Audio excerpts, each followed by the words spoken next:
Well, this shouldn't come as much of a surprise, but word is now that China is building a secret spy base on the island of Cuba. This what, about 100 miles off the coast of Florida, just off the coast of America. This shouldn't be a surprise. Cuba, we know, is in the pocket of China. China will now be installing, I'm sure, all kinds of listening devices to try to spy on America.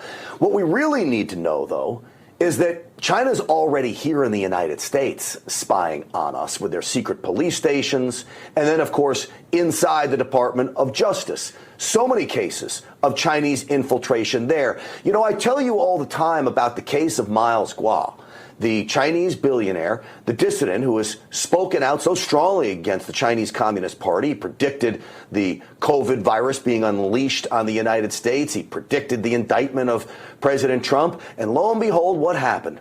The feds arrest him on what I believe to be bogus fraud charges. Why did they arrest him? They arrested him because the CCP wants him.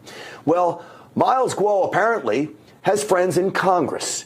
George Santos from Florida has just introduced the Miles Guo Act because they don't want to see what happened to him happen to anyone else in the future. Listen to this.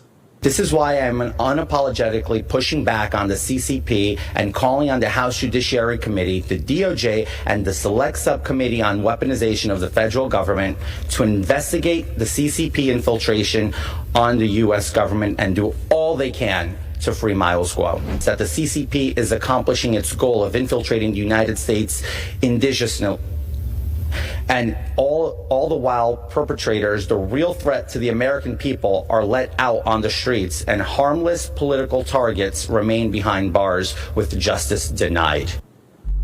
Well, that is so true. And all of that was talked about over the weekend at the new federal state of China's 3rd anniversary celebration, where my buddy Steve Bannon, a founder of the new federal state of China, along with Miles Guo, spoke about all of this. 3 years ago, no one envisioned Miles Guo in prison except for Miles Guo. He knew every day that either trying to assassinate him, trying to grab him and bring him back to China to rot and die in some prison or be executed and tortured, or it happened here. The only question before us is, what are you prepared to do?